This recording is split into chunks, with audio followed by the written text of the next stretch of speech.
गुजरात के अहमदाबाद में air India का विमान AI-171 क्रैश हो गया।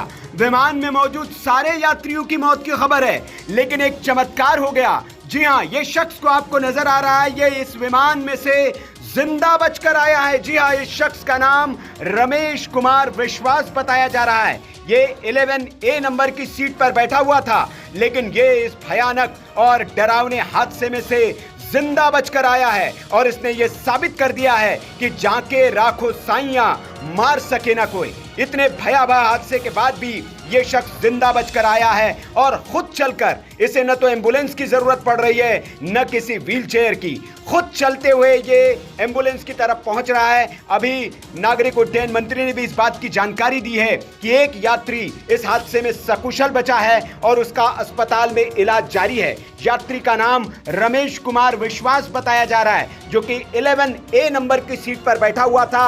अब ये किसी चमत्कार से कम नहीं है।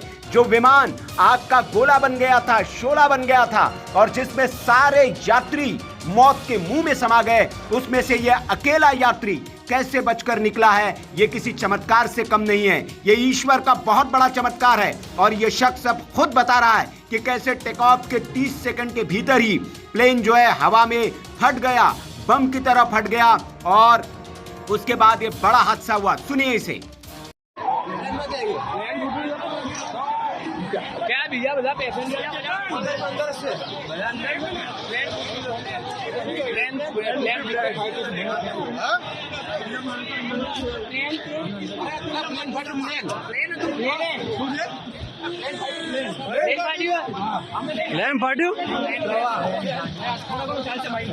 हिंदुस्तान टाइम्स की रिपोर्ट के मुताबिक जिंदा बचे 40 साल के विश्वास कुमार रमेश ने आप बीती बताई है। उन्होंने कहा, उड़ान भरने के 30 सेकंड बाद तेज आवाज हुई और फिर विमान दुर्घटनाग्रस्त हो गया। ये सब बहुत जल्दी हुआ। जब मैं उठा तो मेरे चारों तरफ लाशें बिखरी पड़ी थी। मैं डर गया और वहां से भागा। मेरे चारों तरफ विमान के टुकड़े बिखरे पड़े थे। किसी ने मुझे पकड़ लिया और एम्बुलेंस में डालकर अस्पताल ले गया। ब्रिटिश नागरिक विश्वास कुछ दिनों के लिए अपने परिवार से मिलने भारत आए थे और अपने 45 साल के भाई अजय कुमार रमेश के साथ ब्रिटेन वापस जा रहे थे। विश्वास ने बताया कि वो 20 सालों से लंदन में रह रहे हैं। उनकी पत्नी और बच्चे भी लंदन में ही रहते हैं। तो ये AI-171 क्रैश से बचा हुआ यात्री है, सौभाग्यशाली यात्री, जो खुद अपने पैरों पर चलकर अस्पताल पहुंचा है। इसके हाथ पर कुछ चोट के निशान दिख रहे हैं, खरोच के निशान दिख रहे हैं, सर पर कुछ खरोचे हैं, लेकिन गंभीर चोट इसे नहीं है। साथ ही साथ